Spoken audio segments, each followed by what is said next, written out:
Right. మనం ఈ కత్రియా అనే ఫ్లైట్లో మన 3 days journey Friday morning start అయింది. ఈరోజు ఈవినింగ్కి క్లోజ్ అవుతుంది. ఈరోజు ఈవినింగ్ మళ్ళీ మనం ల్యాండ్ అయ్యి మన ఇళ్ళలోకి వెళ్ళిపోతాం. ఈ ఫ్లైట్లో మనకి ఇక్కడ కాక్పిట్లో 3 పైలట్స్ ఉన్నారు, త్రిమూర్తులు. వాటితో పాటు ఇంకా మనకు ఆన్బోర్డ్ స్టాఫ్ కూడా ఉన్నారు. వాళ్ళందరూ కూడా మనకి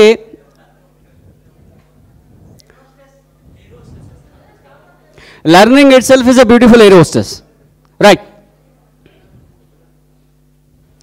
Please settle down.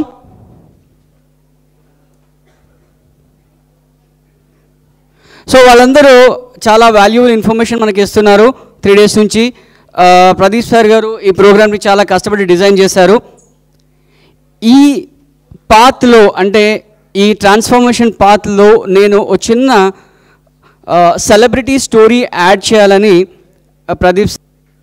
ఆ విలేజ్లో ఒక family, father, mother and 1 son, తల్లి తండ్రి, వారికి ఒక కొడుకు.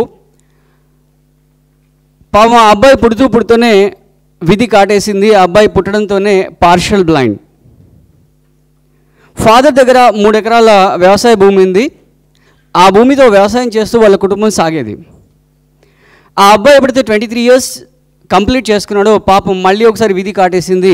ఆ అబ్బాయి టోటల్ బ్లైండ్ అయ్యాడు. సో ఈ తల్లి తండ్రి అబ్బాయిని పోషిస్తున్నారు. ఓ 3-4 years ఆగిపోయిన తర్వాత విధి మళ్ళీ ఒకసారి కాటేసింది. వాళ్ళ మదర్కి క్యాన్సర్ వచ్చింది. సో మదర్ని హాస్పిటల్ అడ్మిట్ చేశారు. క్యాన్సర్ ట్రీట్మెంట్ స్టార్ట్ అయింది. ఈ క్యాన్సర్ ట్రీట్మెంట్ చేసే క్రమంలో వాళ్ళకు ఉన్న 3 ఎకరాల భూమి కాస్త అమ్మేశారు. అది కాకుండా 50,000 రూపాయలు ఫ్యామిలీ మెంబర్స్ నుంచి అప్పు కూడా తీసుకున్నారు, రిలేటివ్స్ నుంచి.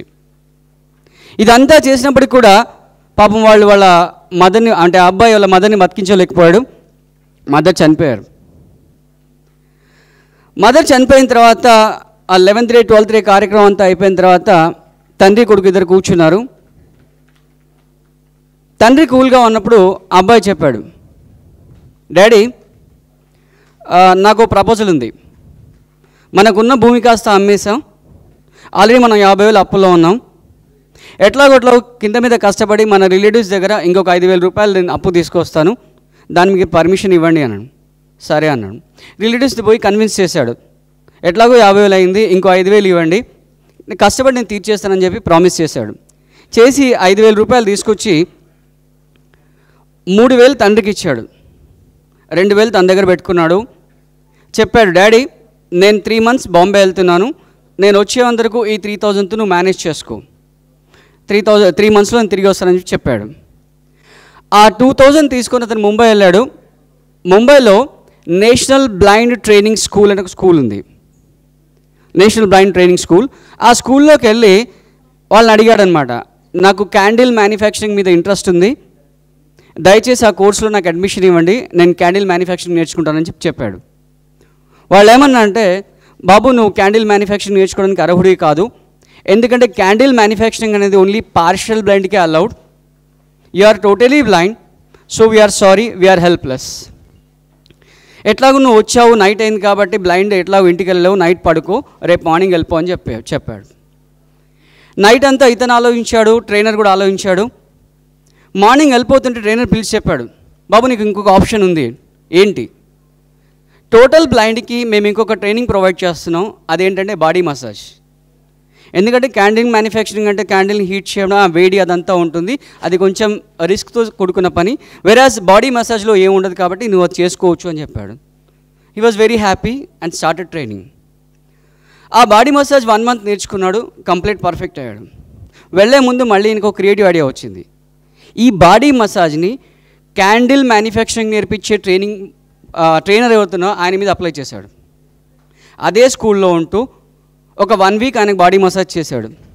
ప్రతిరోజు మసాజ్ చేస్తూ చెప్పాడు, సార్ ప్లీజ్ నాకు క్యాండిల్ మ్యానుఫ్యాక్చరింగ్ నేర్పించండి, ఏమన్నా అయినా రెస్పాన్సిబిలిటీ నాదే, మీకేం తప్పు ఉండదు, మీకేం రిస్క్ ఉండదు, ప్లీజ్ నేర్పించండి. 1 weekలో కింద మీద ఆయన మేనేజ్ చేశాడు. మేనేజ్ చేసి క్యాండిల్ మ్యానుఫ్యాక్చరింగ్ నేర్చుకున్నాడు. నేర్చేసుకొని మళ్ళీ వాళ్ళ బ్యాక్ విలేజ్కి వచ్చాడు. ఇంట్లో చిన్నగా క్యాండిల్ మ్యానుఫ్యాక్చరింగ్ చేస్తూ ఆ విలేజ్లో ఒక చిన్న చర్చ్ ఉంది, ఆ చర్చ్ ముందు క్యాండిల్స్ అమ్మేవాడు. ఇలా జీవనం సాగుతుంటే బాంబే నుంచి ఒక ఫ్యామిలీ వచ్చారు, ఫాదర్ మదర్ ఒక డాటర్. వాళ్ళు చర్చికి విజిట్ చేస్తున్నప్పుడు ఈయన చూడడం జరిగిన తర్వాత అమ్మాయి ఏమందంటే నేను నీకు హెల్ప్ చేస్తాను క్యాండిల్ మ్యానుఫ్యాక్చరింగ్లో అంటే నో ప్రాబ్లం. ఆ అమ్మాయి ఇతనికి హెల్ప్ చేసింది. 1 వీక్ అయిపోయింది. 1 వీక్ అయిపోయిన తర్వాత నేను నీకు విషయం చెప్పాలి అని. ఏంటి, నాకు తెలుసు రేపు నువ్వు మార్నింగ్ బాంబే వెళ్ళిపోతున్నావు, అదే కదా నువ్వు చెప్పేది. కాదు, నేను మ్యారేజ్ చేసుకోవాలనుకుంటున్నాను. ఈయన ఏమన్నాడు, మ్యారేజ్కి నేను ఓకే, కానీ ఒక కండిషన్. మీ అమ్మ నాన్న కోటీశ్వర్లు, మీ కోట్ల ఆస్తి ఏదైతే ఉందో దాన్ని మీ ఇంట్లోనే మీ పేరెంట్స్ దగ్గర పెట్టి నువ్వుగా వస్తే ఐఎమ్ రెడీ. ఆ అమ్మాయి పేరెంట్స్ని కన్విన్స్ చేసి ఓకే అన్నారు. ఓకే అని వాళ్ళు క్యాండిల్ స్టార్ట్ చేశారు. వాళ్ళిద్దరు కలిసి దాన్ని ఎక్స్పాండ్ చేసి ఒక క్యాండిల్ మ్యానుఫ్యాక్చరింగ్ ఇండస్ట్రీ స్టార్ట్ చేసి ఆయన ఆలోచన ఏంటంటే నాకు వచ్చిన బాధ వేరే వాళ్ళకు రావద్దని 300 మంది టోటల్ బ్లైండ్ని అందులో ఎంప్లాయ్మెంట్ ఇచ్చి వాళ్ళతో ఇండస్ట్రీ స్టార్ట్ చేశాడు. ఇక్కడికి స్టోరీ అయిపోలేదు. స్టార్ట్ చేసిన తర్వాత ఆ ఇండస్ట్రీని ఆటో పైలట్ మోడ్లో పెట్టాడు. అంటే ఆయన ఇన్వాల్వ్మెంట్ లేకపోయినా వాళ్ళకంతా సఫిషియెంట్ ట్రైనింగ్ ఇచ్చాడు. వాళ్ళు క్యాండిల్స్ మ్యానుఫ్యాక్చర్ చేస్తారు, ప్లస్ సేల్స్ అంతా కూడా చూసుకుంటారు. ఇదంతా ఆటో పైలట్ మోడ్లో పెట్టేసి యాక్చువల్లీ ఆయన జీవిత ఆశయం ఏంటంటే బేస్బాల్. మనకు ఒలింపిక్స్తో పాటు పారా ఒలింపిక్స్ ఉంటాయి, తెలుసా మీకు? I mean physically challenge, mentally challenge, visually challenge వాళ్ళకి పారా ఒలింపిక్ గేమ్స్ ఉంటాయి. బట్ విజన్ ఉంది అతనికి. చూపు లేదు కానీ విజన్ ఉంది. ఇన్ లైఫ్లో అంబానీ ఫ్యామిలీస్కి ఇంకో పంచ్ ఇచ్చాడు.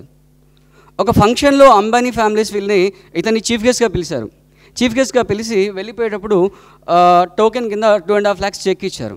చెక్ ఇస్తే ఆయనకి ఏం చెప్పాడంటే I don't want your sympathy, if you are willing give me your empathy అని చెప్పాడు. ఒకవేళ వాస్తవంగా మీరు నాకు హెల్ప్ చేయాలని అనుకుంటే మీ రిలయన్స్ ఇండస్ట్రీలో ఉన్న మొత్తం ఎంప్లాయీస్కి ప్రతి దీపావళికి నా దగ్గర మీరు క్యాండిల్స్ కొనండి. నాకు మీ దయా దాక్షిణ్యాలు ఏం అక్కర్లేదు, ఒకవేళ చేయగలిగితే ఆ యాంగిల్లో హెల్ప్ చేయండి అని చెప్పారు. చెప్పేస్తే ఆ రోజు నుంచి ఈ రోజు వరకు రిలయన్స్ ఇండస్ట్రీలో ప్రతి దీపావళికి క్యాండిల్స్ అతని నుంచి కొంటారు. And he is the person who introduced scented candles in India. He is none other than Bhavesh Patel. మీకు కావాలంటే గూగుల్లో సెర్చ్ చేసుకోండి. So that is what I wanted to share with you. And one more thing about this programme. మన Pradeep sir 16 సంవత్సరాల కళ మరియు 15 రోజుల కఠోర దీక్ష వల్ల ఈ ప్రోగ్రామ్కి ఇంత మంచి కార్యరూపం దాల్చారు. మనకు సుమతి శతకంలో ఒక పోయం ఉంది, పుత్రోత్సాహము తండ్రికి పుత్రుడు జన్మించగానే కలుగదు సుమతి, జనులా పుత్రుని కనుగొని వేడగ కలుగును సుమతి. అంటే మన ప్రదీప్ సార్ ప్లస్ మన అంటే త్రిమూర్తులు కూడా రియల్గా ఎప్పుడు హ్యాపీ అవుతారంటే మనమంతా నేర్చుకొని అది ఇంప్లిమెంట్ చేసినప్పుడు రియల్గా హ్యాపీ అవుతారు. ఇందాక మనకు గంపా సార్ ఎగ్జాంపుల్ చెప్పారు. నేను ట్రైనింగ్కి వెళ్ళినప్పుడు ఖమ్మంలో నా స్టూడెంట్స్ కలిసారు, జడ్జెస్ కలిసారని చెప్పారు. ఆ విధంగా ప్రదీప్ సార్ కూడా చెప్పుకోవాలి. 2016లో నేను ప్రోగ్రామ్ కండక్ట్ చేశాను. ఈ 48 మెంబర్స్ అపియర్ అయ్యారు. వాళ్ళు ఇలా సొసైటీలో యూస్ఫుల్గా ఉన్నారు, సొసైటీని మోడిఫై చేశారు, ట్రాన్స్ఫార్మ్ చేశారని వేరే ప్రోగ్రాంలో ప్రదీప్ సార్ మన గురించి చెప్పుకోవాలి. నాకు ఇక్కడ లైవ్ ఎగ్జాంపుల్ ఉంది. 2007లో Raviteja was my student and he know better it was a disaster recipe at that time. ఆ రోజు నేను మా ఆవిడ అనుకున్నాం, ఆయన మా ఇంటికి వచ్చేది మార్నింగ్ 5 o'clock. నేను ఆయన మొబైల్కి కాల్ చేసి ఆయన నిద్ర లేపి నాయన ట్యూషన్ రాని పిలిపించుకునే పరిస్థితి. సో నేను మా ఆవిడ అనుకున్నాం ఈ నేటి కింద మీద కంప్లీట్ చేసి మళ్ళీ బిజినెస్లోకి వెళ్ళిపోతాను అనుకున్నాం. ఎప్పుడైతే నా పాఠశాల మన గ్రూప్లో డీటెయిల్స్ పెట్టినప్పుడు నేను మా వాడితో చెప్పాను, ఇదే రవితేజ మళ్ళీ వస్తున్నాడు, నేను వెళ్ళి కలుస్తానని చెప్పాను. I'm quite happy. Thank you. So thank you sir for giving me golden opportunity.